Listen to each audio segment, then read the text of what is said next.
ছেলেধরা সন্দেহে এক বিহারি যুবককে আটক করে উত্তম মাধ্যম দিল এলাকাবাসী। ঘটনা শনিবার সকালে তেলেমুড়া থানাধীন ইচারবিলের শোলঘড়ি এলাকায়। ঘটনাকে কেন্দ্র করে সংশ্লিষ্ট এলাকায় তীব্র চাঞ্চল্য ছড়ায়।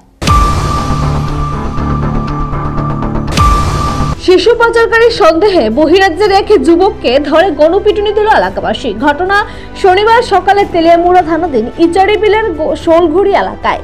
এদিন বিহারি এক যুবক এসে ইচারবিল এলাকার বিভিন্ন শিশুদের সাথে ভাব জমাতে থাকে। শিশুরা স্কুল ছুটির পর বাড়ি ফিরছিল। বিষয়টি দেখে সন্দেহ হয় স্থানীয়দের। তারা বহিরাজ্যের যুবকটিকে ডেকে জিজ্ঞাসাবাদ শুরু করে, কিন্তু বিহারি যুবকটি বাংলা ভাষা ঠিকমতো বুঝতে না পারায় অসংলগ্নভাবে কথাবার্তার উত্তর দিচ্ছিল। এর থেকে স্থানীয়দের মধ্যে সন্দেহ আরো দৃঢ়মূল হয়।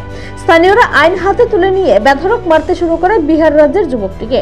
রাস্তায় ফেলে যে যেভাবে পারে কিল ঘুষি চড় লাথি মারছিল। এর মধ্যে খবর পেয়ে তেলিয়ামুড়া থানার পুলিশ ঘটনাস্থলে ছুটে যায় এবং গুরুতর আহত বহিরাজ্যের যুবকটিকে উদ্ধার করে তেলিয়ামুড়া মহকুমা হাসপাতালে নিয়ে আসে। এই প্রসঙ্গে তেলিয়ামুড়া থানার এক আধিকারিক জানান, যুবকটি বিহার রাজ্যের বাসিন্দা। কেন সংশ্লিষ্ট এলাকায় গিয়েছিল, তার নাম পরিচয় বা কি, সে সম্পর্কে এখনো স্পষ্ট কিছু জানা যায়নি। তার মাথা সহ দেহের বিভিন্ন অংশে আঘাতের চিঠা আছে। তেলিয়ামুড়া মহকুমা হাসপাতালে তার চিকিৎসা চলছে। ঘটনার তদন্ত শুরু হয়েছে বলে জানান তেলিয়ামুড়া থানার পুলিশ আধিকারিক।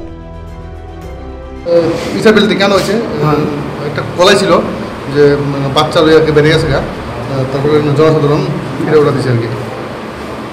মানে বাচ্চা চোর সন্দেহে নাকি? হ্যাঁ, বাচ্চা চোর সন্দেহে।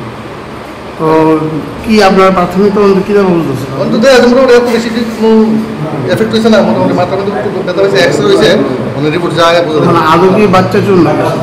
তখন তো কী করবো, আমরা তো কি যেটা কলাই সেটা দিয়ে গেলাম আর কি। মানে পরে তদন্তের পরে বোঝা যাবে কী হয়ে। হিসাবে কোন জায়গা থেকে? এটা হিসাবিল বাচ্চা চুমেন্টের একটু আগে। নামটা পাওয়া গেছে না? নাম তো বিনোদ নাকি বললো এখন, কিন্তু পুরো নাম জানি না কোনো। ত্রিপুরা মনে হইতেছে না। উল্লেখ্য, সম্প্রতি তেলিয়ামুড়ার ইচারবিল সহ বিভিন্ন এলাকায় বহিরাজ্যের যুবকদের আনাগোনা বৃদ্ধি পাচ্ছিল সাধু সন্ততিদের আনাগোনা। ও কিছুদিন আগে তেলিয়ামুড়া শহরের এক আশ্রমের সামনে থেকে বহিরাজ্যের 6 জন সাধুকে স্থানীয়রা আটক করে পুলিশের হাতে তুলে দেন। এরই মধ্যে তেলিয়ামুড়া শহরের বিভিন্ন এলাকা থেকে বেশ কজন গৃহবধূর নিরুদ্দেশের ঘটনা ঘটছে। সব মিলিয়ে বহিরাজ্য থেকে আগত মানুষজনদের প্রতি স্থানীয়দের মনে একটা বিরূপ প্রতিক্রিয়া সৃষ্টি হতে শুরু করে। এরই বহিঃপ্রকাশ শনিবার সকালের ঘটনা।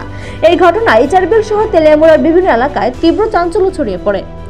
নিজস্ব প্রতিনিধির রিপোর্ট, এশিয়ান টাইমস।